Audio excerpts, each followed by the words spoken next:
China will mark the 70th anniversary of its founding on October 1st with massive celebrations.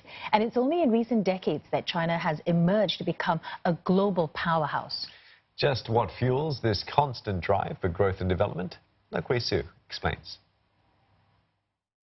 According to Chinese classics, engagement between China and the outside world through trade started as early as 202 BCE from the Han Dynasty. When the Manchurians formed the Qing Dynasty, interaction with foreign countries had moved to a whole new level. That's when China started the 1800s as the most powerful empire in Asia, possibly the world. But then its pride and sovereignty suffered hit after hit. China's modern success is driven not just by ideology, but bitterness from the so-called century of humiliation. The Chinese feel they were bullied by multiple foreign aggressions, and it's certain there will be no repeat. Well, let's start at the First Opium War. The Qing Dynasty fought Britain over a trade dispute. British merchants smuggled opium to skirt trade barriers, feeding a widespread, debilitating addiction in the country. But China's military was just no match for the British. The unequal peace treaty of Nanking forced China to hand Hong Kong over to the British. Further unequal treaties were signed in Beijing and Tianjin after China lost the Second Opium War to the British and the French, who were backed by the Americans and the Russians. Japan was next to attack. China lost yet again, ceding control of Taiwan and its influence in the Korean peninsula. As humiliation mounted, anti-foreigner sentiment rose. Ordinary Chinese took matters into their own hands. The Boxer Rebellion saw Chinese martial artists rallying to form civilian militants against foreigners. But the rebellion, backed by the Qing military, was crushed by Japan and Western powers in the Eight-Nation Alliance. For the first time in China's millennia-long imperial period, ordinary Chinese started to question the mandate of heaven or the Chinese emperor's divine legitimacy to rule. Well, the Xinhai Revolution, led by Dr. Sun Yat-sen, overthrew the Qing dynasty and ushered in the Republic of China. He founded the Kuomintang, or the KMT, championing three principles of the people. But once again, humiliation loomed. At the end of World War I, China was set to reclaim Shandong province, but its allies gave it to Japan instead. There was uproar. The country was thrown deep into an ideological wilderness. People were seeking new directions in the new counter movement. Students marched in Tiananmen Square in May the 4th, 1919, demanding Japan return Shandong and the world respect China's dignity. The rally sparked the May 4th nationalist movement against imperialism. Well, that sentiment reached a pivotal point in 1949. A civil war saw the Communist Party defeat the KMT and its leader Chiang Kai-shek fleeing to Taiwan, paving the way for Communist leader Mao Zedong to take power. On the 1st of October 1949, Mao declared the creation of the People's Republic of China. He famously said, and I quote him, "Our nation will no longer be subjected to insult and humiliation. We have stood up," unquote. Mao's vision? Oh, no capitalism, no foreign influence, rapid reforms and industrialization. China can be self-sufficient with central control.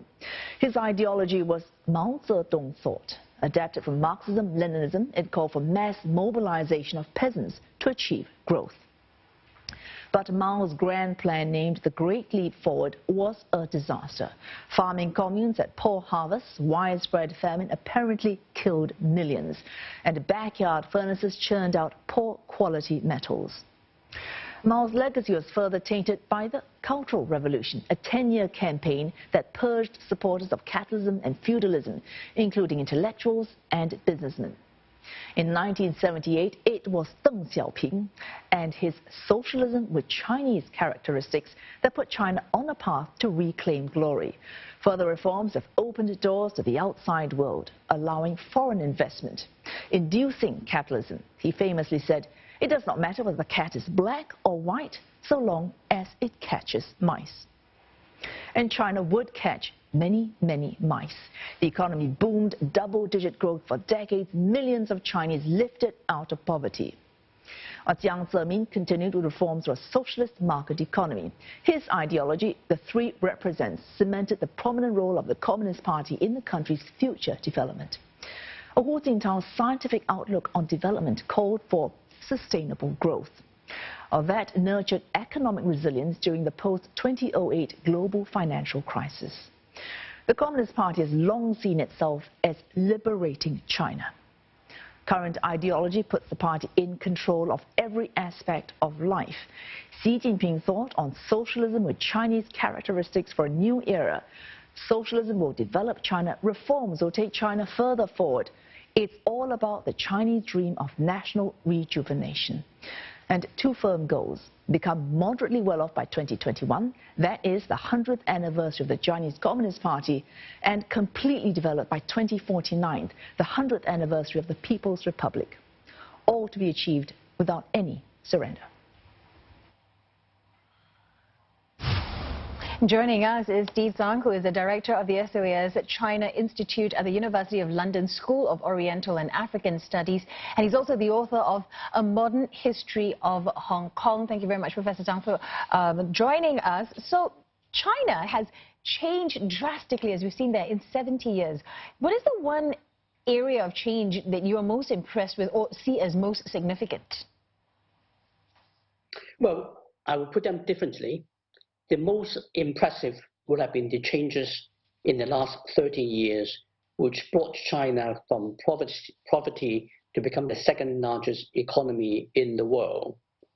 The most significant was probably, in fact, the Great Leap Forward, when by the policy of the Communist Party of China under Mao Zedong, in about 3 to 4 years, it starved over 40 million of his own citizens to death in peacetime. I don't think that kind of development can be ignored. It has to be acknowledged. Well, China today is governed and led by the guiding principle that President Xi Jinping outlined in his thought on socialism with Chinese characteristics. What are some of the more important of these characteristics that you think the world should be taking note of? Well, the Xi Jinping thought is really about making China great again.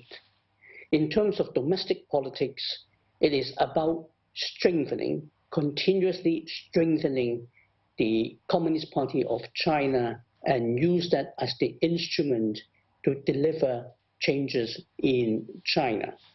It means everything will be controlled more tightly under the party with Xi Jinping in charge. Externally, it also means that Xi Jinping's government will request and requires the rest of the world to pay China due respect.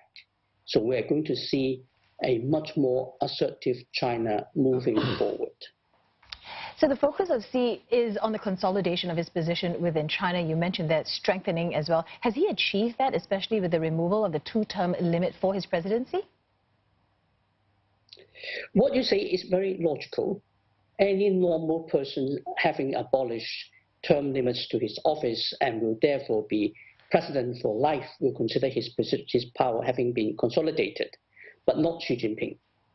Xi Jinping created a political situation that he will have to continue to consolidate his power further off and further, or else he risks being challenged.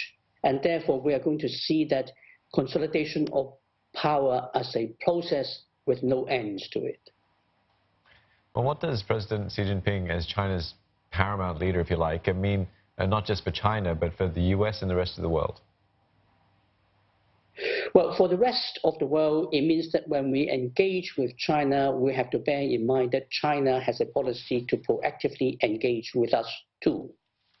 And it also means a China that becomes more and more powerful and rich will engage us on China's terms. So the idea that Donald Trump can get a trade deal with China on Donald Trump's terms is a bit rather unrealistic. Xi Jinping will want a trade deal with the United States on Xi Jinping's terms. If you say that is the case, that he wants it on his term, then do you think today's China is actually ready to challenge the US for global leadership then? Well, not quite. Because when we talk about global leadership, we are talking about, in the 21st century, doing a lot of global public goods. Now, that is not something which China is ready yet.